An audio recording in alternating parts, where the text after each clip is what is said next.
Welcome to Hey Sister. This is episode 48, The Right Stuff.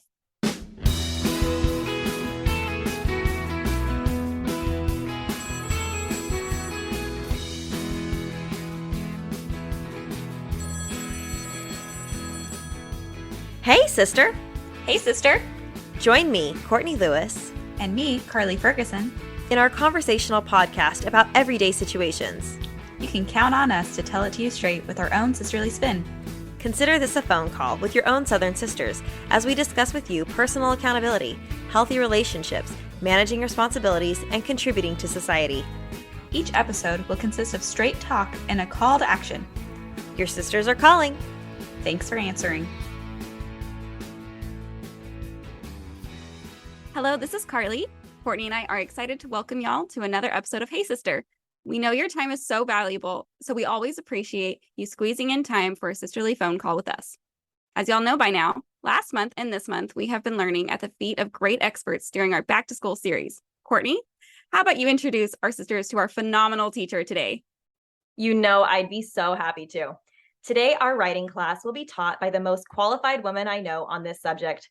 Rachel Nielson is the host of the podcast 3 and 30 Takeaways for Moms. She is a wife, mother, former English teacher, and the creator of the Flecks of Gold journal, which is a 3-year journal to help you focus on the golden moments within your motherhood. I have felt an instant sisterly bond with Rachel since I discovered her podcast about 4 years ago, as it seems a lot of our personal struggles with infertility, the daily grind of motherhood, and our personal ambitions lined up and made me feel like when I tuned into her podcast, I was part of a conversation between friends. Rachel has had a profound influence on my life, and one of her main points of emphasis is to journal. Record your life, record your feelings, write it all down, or even just write a tiny bit, those little flecks of gold during the day. I know she is the perfect person for this topic of writing. It is truly an honor to host Rachel on our podcast today and officially welcome her to our sisterhood. With all that said, Rachel, welcome to Hey Sister. Oh, thank you so much. That was such a generous introduction. I can't believe you said I'm the most qualified person you can think of, because I do not feel that way. But thank you for saying that. And I just love the idea behind your show because I have 2 sisters and they are my very, very best friends. And I just love that you 2 are doing this together and inviting other women into your sisterhood. It's really special. Thank you. And thank you for being a part of that today. So Rachel, could you tell us a little bit more about yourself? Anything that Courtney didn't include in her intro? Thanks for that. I feel like Carly's saying I didn't include something, but I agree with that. Just in case. This is the sisterly banter. Yes, exactly. So I live in Haley, Idaho, which is a small mountain town. And it's really become, I feel like, part of my identity that I love living in this small town in the mountains. And as Courtney mentioned, I did teach high school English before my kids were born, and I've loved writing my whole life. From the time I was a little girl, I started journaling when I was 7. I asked for book kits. Back then, there wasn't like online services where you could make photo books and stuff. And so I would get like a book kit for Christmas where I would write my stories and then you would send it in and they would send it back as a published hardcover book. And that was the highlight of my life. Wow. When I was young. And then in college, I tutored writing all through college, through my university, and then taught English.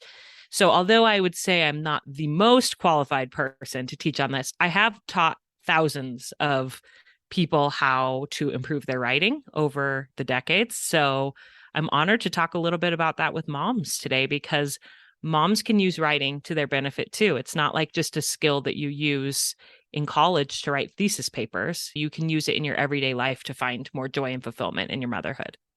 Awesome. So we have you to talk about those ways that we can write as moms, but I'm curious, what do you remember as an English student when you were in school?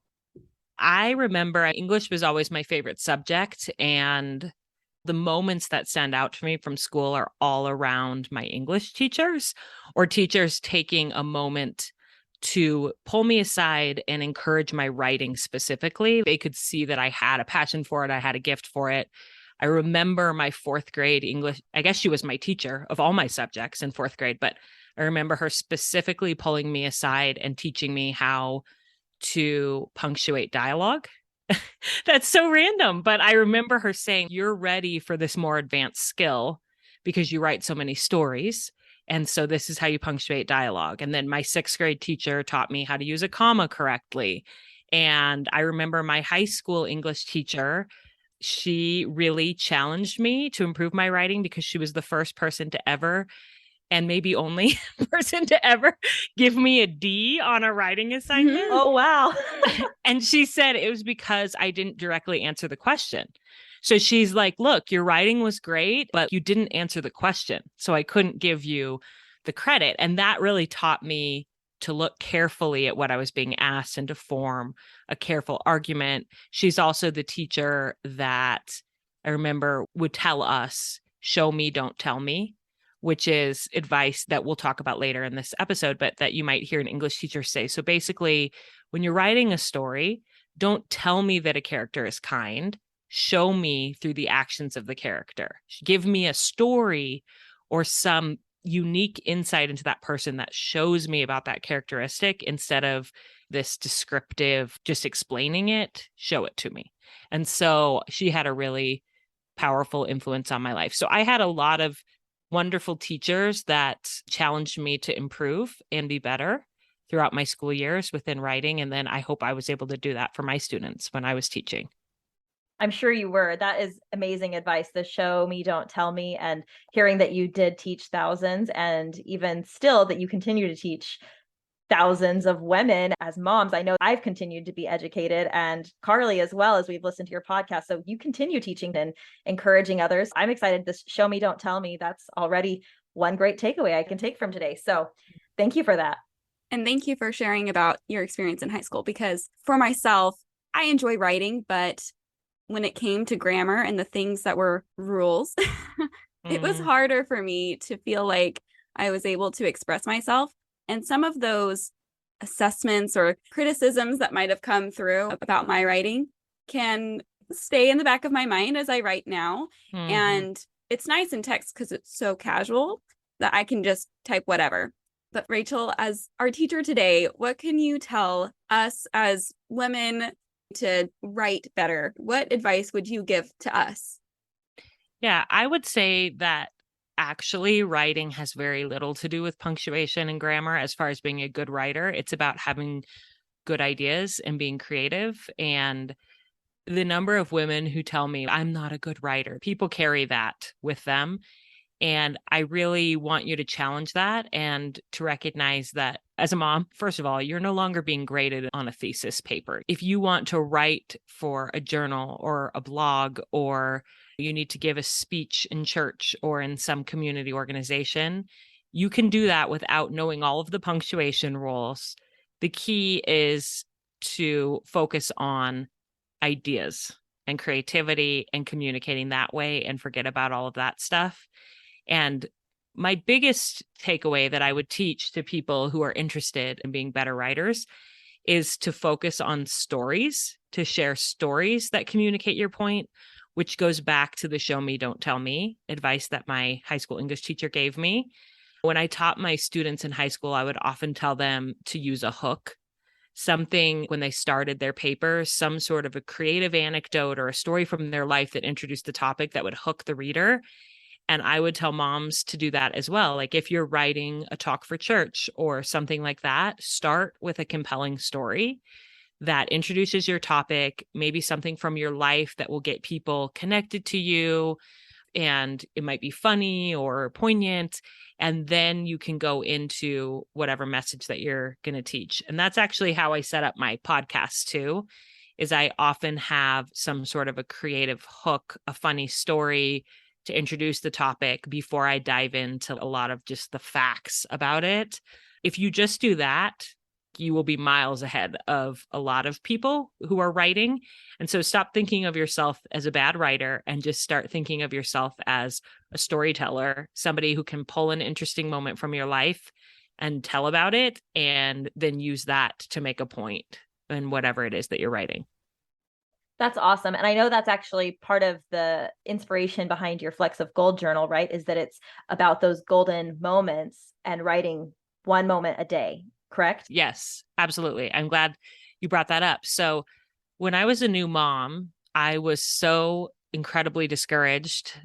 I had thought that I was going to love every minute of motherhood. My son's adopted after years of infertility, and it was really, really difficult. He was colicky. I was super lonely. I didn't have a lot of friends in the place where we were living. And this practice came to me where I heard a religious sermon where he talked about a miner in the California gold rush who was looking for big chunks of gold and was getting discouraged.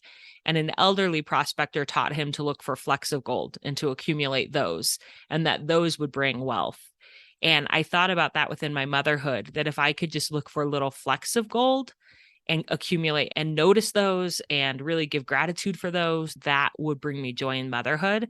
So that's what I started trying to do, was to write down one golden moment, just a moment. Like maybe in the overarching theme of that season of my motherhood was, this is really, really hard and demanding, but the golden moment made it all worth it. And again, it's going back to the story, the one moment, not just like a general, oh, my baby's so cute, but like a specific moment of when he smiled and laughed at me, or when I connected with a girlfriend as we were on a walk with our babies. The more specific I could be, the better, the more sort of tangible that memory became to me, and it got me through. And so I started writing down those golden moments every day. And then eventually, years later, I hadn't started my podcast at that time, but years later, once I had this podcast and so many moms would email me and tell me how unfulfilled they were, and I was sharing this concept with them, I decided I should make a journal specifically for this, to track your flecks of gold.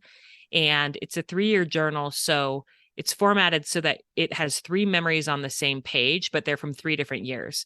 So you go through the journal 3 times. You write down a memory and then you circle back around, and it's kind of hard to envision. But the cool thing about it is it's like a time hop. So you're reliving and remembering that golden moment from the year before as you add your memory from this year. And it really does accumulate to help you to realize the beauty of your life and your motherhood, and help you to realize how happy you are, even when stuff is really hard, focusing on the stories and the moments and writing them down. I often told my students to try to use as many sensory details as they could in their writing, things that refer to the 5 senses. What did it taste like? What did it smell like? What did you see? And use those descriptors. And I would encourage moms to do that within their Flecks of Gold journals as well, because research shows that when you make a memory sensory, it stays with you more. It's like it absorbs into you, and it's a presence-based practice to really notice with your 5 senses what's happening in the moment, and then to write about it later makes it so that it's more impactful. That's so cool. I really love you called it the time hop element. As we were preparing for this interview, I thought to myself about one of my favorite journaling moments from when I was in high school. I was probably like a junior, and I decided to read through my journal entries, and our family had gone to see the new Harry Potter movie the night before. And so I'd written about that experience, and then I decided to flip back a year's worth of pages, which, as a high schooler, I think it was like 4 pages. Mm-hmm. I wasn't as diligent. I did love it, but I would often begin my journal entries with, sorry, it's been such a long time. And so I flipped back to that same day 2 years before, and it was the exact same day that I'd written in my journal. Our family had gone to see Harry Potter and then gone to Jason's Deli afterwards. It was the exact same thing I'd written about. Now it's been 2 years later, Harry Potter, Jason's Deli. I'm like, apparently that's what our family did. We would go see the new Harry Potter movie and then go to Jason's Deli. And so I love that time hop element, because sometimes there are things that will maybe be the same, that you're like, oh, look, this characteristic of my child or of my day is still the same. I'm still the same person, and there's things I still love, but there's also so much growth that you can track that way too. So I just love that element. Yeah, that's so funny that you were doing the exact same thing. And that's another way we're in common, because I love Harry Potter, and it's been so fun to pass that on to my son, who also loves Harry Potter. I never could have foreseen, when I was reading the Harry Potter books back in, that was my early college when I started reading them. I never thought, I bet in 20 years I will be reading these with my children. And how cool to have that sort of full circle to be sharing that with them now. It is so cool. As you have been speaking, I've had these aha moments, because I will write down in my planner. I'm an avid planner person, and I like to know what's coming ahead of time, but I don't often take those moments to reflect and write things down. And so often we think we're just going to remember it, that it was such a wonderful moment that it's just going to stay with us, obviously. And it's really easy. Our minds get so crowded. Yeah. And that's part of the reason I use a planner, is so that I can keep my brain on track. Mm-hmm. And so I just feel like as you were speaking, it just made it more clear to me that we need that for remembering things too, and reflecting on those flecks of gold. As you said it today, my son in the car, as I was driving, I was like, you love music. That's so great. Do you want to play an instrument? And without skipping a beat, he goes, the tuba. He's 4. And I'm like, the tuba, where did that come from? And he wouldn't let it go. And then I was like, okay, we're just going to get off of this. I was hoping you were going to say the piano. Yeah. The tuba. The tuba. But like these moments are actually, yeah, flecks of gold, and they collect, but it's really easy to, after the fact, forget about it, or you get so preoccupied with what's coming. So thank you for sharing that. Yeah. My little sister sends me pictures of her Flecks of Gold journal sometimes and will thank me for making it. Thank you for making this journal, which is so sweet that she does that. But she sent me one the other day. She has a 5-year-old and a 3-year-old, and they were putting on their matching sandals that they have. And her 3-year-old leaned over spontaneously to her 5-year-old and said, Alice, will you be my best friend forever? And Laura was like, if I wouldn't have had the Flecks of Gold journal, I probably would have just thought that was the sweetest. I'll never forget that, and then just move on. And she said, but that was a few weeks ago only. And I had already forgotten about that moment until I was flipping back through my Flecks of Gold journal and saw it. And those little moments make all the fighting that our kids do. It makes it worth it to have those little flecks and write them down. And writing it down for yourself, because I think, as Courtney mentioned, she said when she would go back, she'd have to give context of like, sorry, it's been a while. I think growing up, I heard this idea that these journals were going to be for our like, yeah, for posterity, and for them to, posterity, for them to read back. And I thought, my life's not special. What are they going to want to know? Seriously. And so I felt like I need to give so much context to every entry that I wouldn't actually get to the things that matter to me. Yeah. I think for ourselves now, it's good to reflect on things that are for ourselves. Like, it's great to know for our kids, but it's for us and what mattered to us in that moment. Yeah. My dad and I just had an interesting conversation about that, actually, because this is such a gift. He recently scanned all of his journals from 1979 to now and sent them to us, to his 3 girls, to let us read them, which I thought was so cool that he didn't wait until after he was gone. So often we think, oh, well, our posterity will read this. But for him to have that vulnerability, he said when he sent them, I didn't look back over these to make sure that there wasn't anything offensive. There may be very honest stuff about fatherhood, and please forgive me if I said anything, but I wanted you girls to have access to these. And it was so fun for me to just go back and pick like a time and read and think, what was dad thinking during that time? And he's not a prolific journaler, so it was a manageable amount of pages. It's been 30, or I guess, I'm trying to do math now, which is not my forte, 40 years. And it was probably like 100 pages of journaling, maybe a little bit more, but I just picked a section and read about it. And that was so special.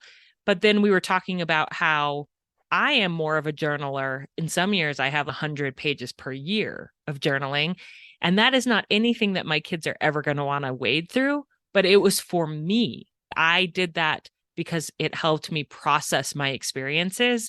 And yeah, my kids may look back at some parts of it. I hope they will, but they're not going to sit down and read 10,000 pages of journaling for me. But it will have been worth it because it helped me appreciate and process my life as it was happening. That is such an awesome thought too, that it is for you. I want to share something that you've done though before that I've heard you talk about that I really respect, that is, or that could be for your kids. It's also for you, but you've talked before about writing every year on Mother's Day, writing a letter to your mom. And I've heard you say before that in the future, that would be like what your autobiography could be, because it sums up what's happened in motherhood, what's happened in your life for the past year.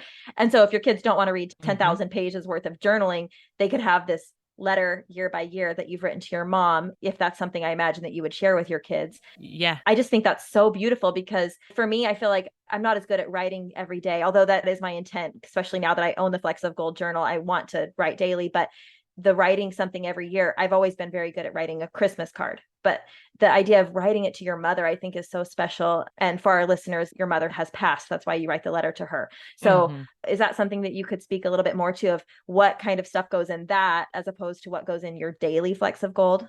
Yeah, thank you for remembering that detail about my life. That really means a lot. My mom passed away when I was 19, and so I started writing her a letter every year on Mother's Day. And you're right, it will be a more digestible amount because each letter is probably 2 to 3 pages. So over a lifetime, 2 to 3 pages per year is something that my children, my grandchildren will be able to read through. And I really do in that letter, it's very heartfelt. This is not something that I share now with anyone, but I am comfortable with people reading it eventually.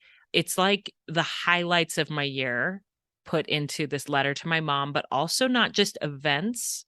It's not just this happened, but my feelings around it and how I'm growing and changing as a mom, or how my faith is evolving. The struggles and the hardships that I would talk about with her if she were here are in that letter. And it has become a unique journaling practice, I think. I also do the same for my kids on their birthdays. I write them each a letter every year.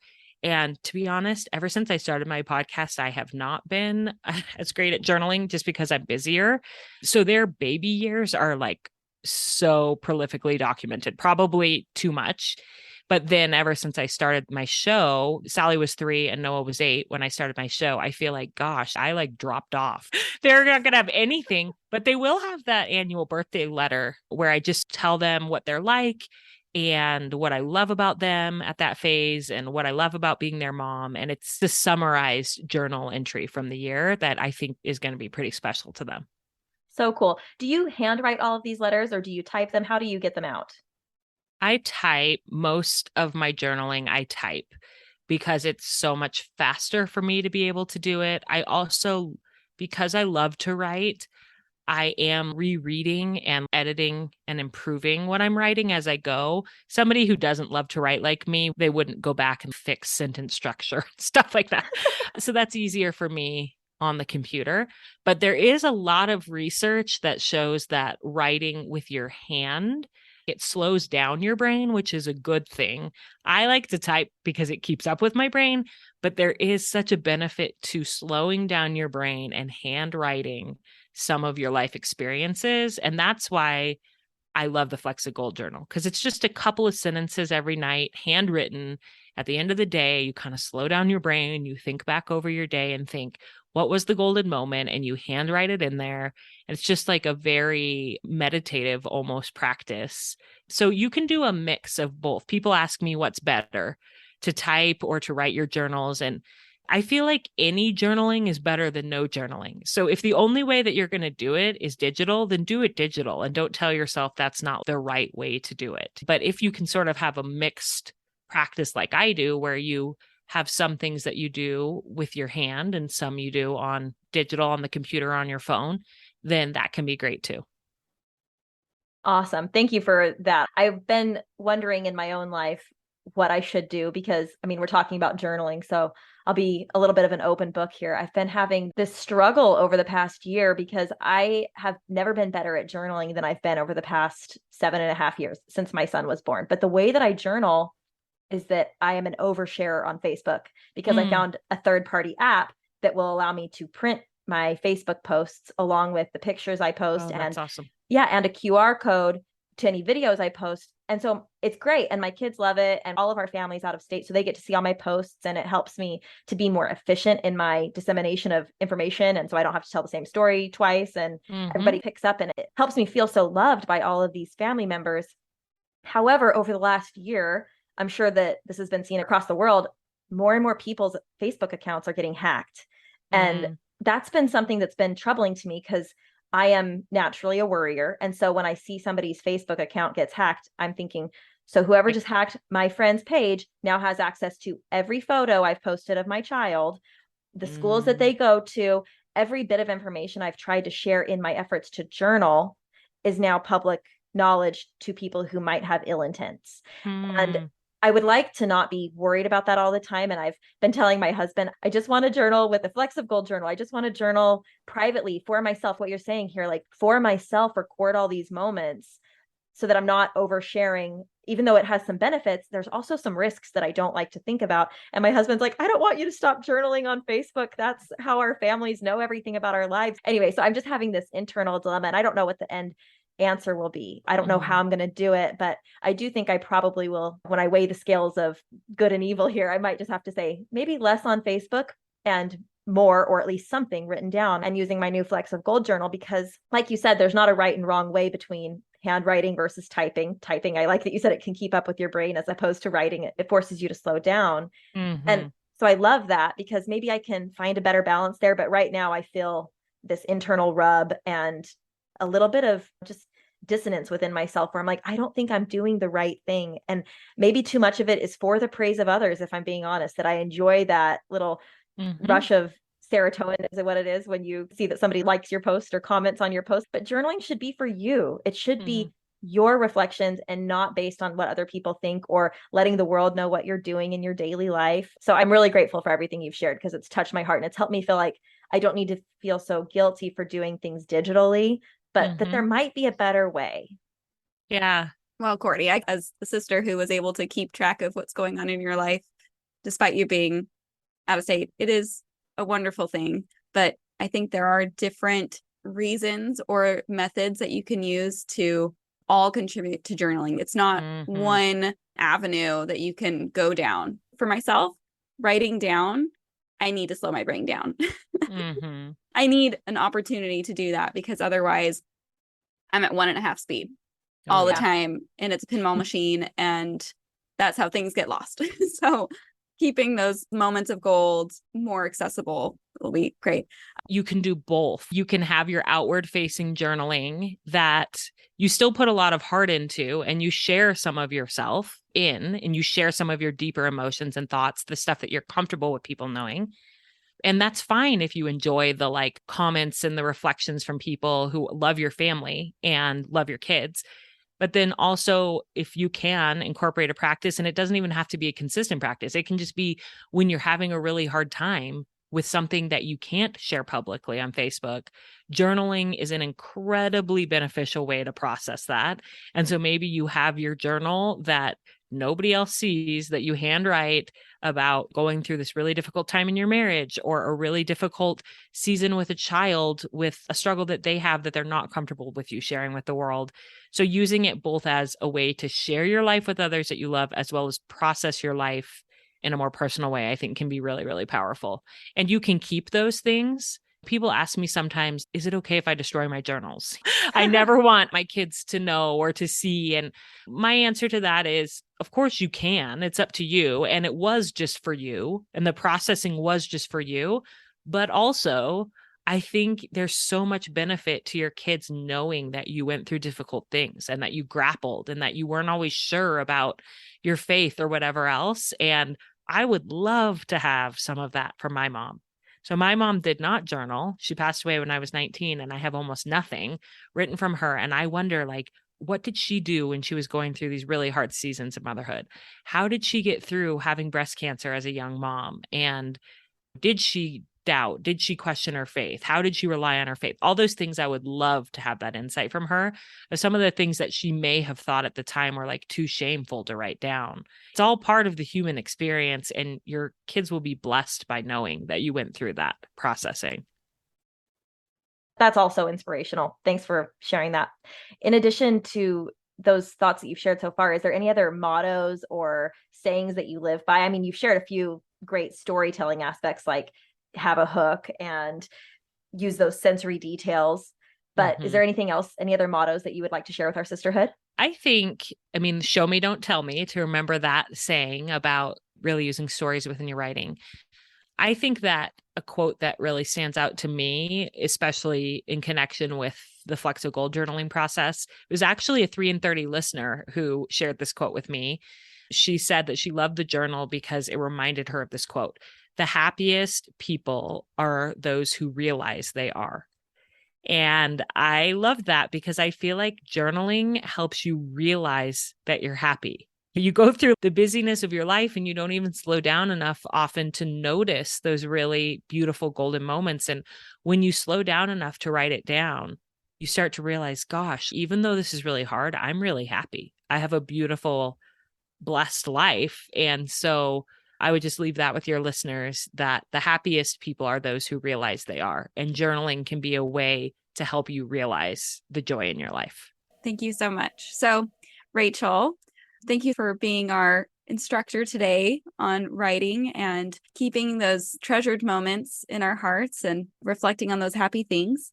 Where can our sisters find you? Yeah. So my podcast is 3 and 30 Takeaways for Moms. You can find that on any podcast listening app or 3 and 30 podcast on Instagram. And if you are interested in getting a Flecks of Gold journal, you can do this in a spiral notebook. You don't need a fancy journal, but if you would like it's a hardbound linen. I tried to make it as beautiful as the memories that would be inside of it. You can go to 3and30podcast.com/flecks of gold. And I actually created a 10% off coupon code with Hey Sis. So if you're a listener and you want to get that discount, just put Hey Sis in there and you'll get 10% off. And that's a little bit about my work and where you can find me. Awesome. Yay. Thanks so much. What a treat. We get our own Hey Sis discount, sisterhood. Aren't we so excited? So Rachel, we always end our podcast with a call to action for our sisters. Is there a doable something that our sisters could do this week that relates to writing? Yeah. You're probably not going to be surprised what it is, but my call to action for you is to write down a fleck of gold from every day this week. Even like I said, if it's on a sheet of typing paper or a spiral notebook, it doesn't matter. Start looking for those flecks of gold and write one down each day and see how it changes the way that you think about your motherhood. Awesome. Thank you so much, Rachel.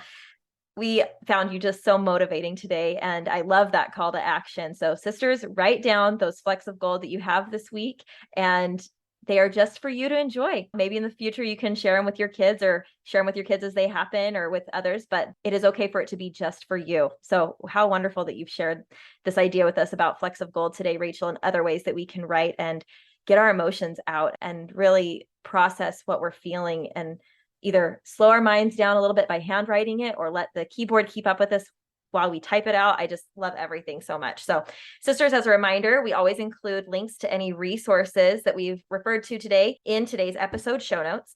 Today's links will also definitely include the link to the Flecks of Gold journal. So don't forget to use that Hey Sis discount.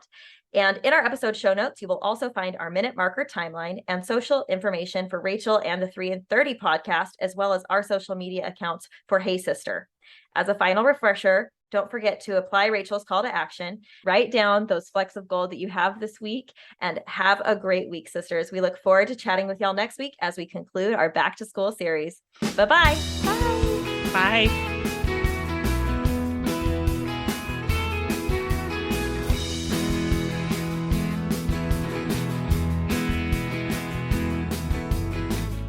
Awesome. Yay. Well, thank you so much. It really has been such a pleasure to get to talk with you. Yeah, this was fun. Thank you for giving me a chance to talk with you. I have an episode on my show specifically about how to journal as a busy mom. It's actually with my sister, which is kind of fun. So I'll send you the link to that if you want to put that in the show notes too. Perfect. Totally. Yeah.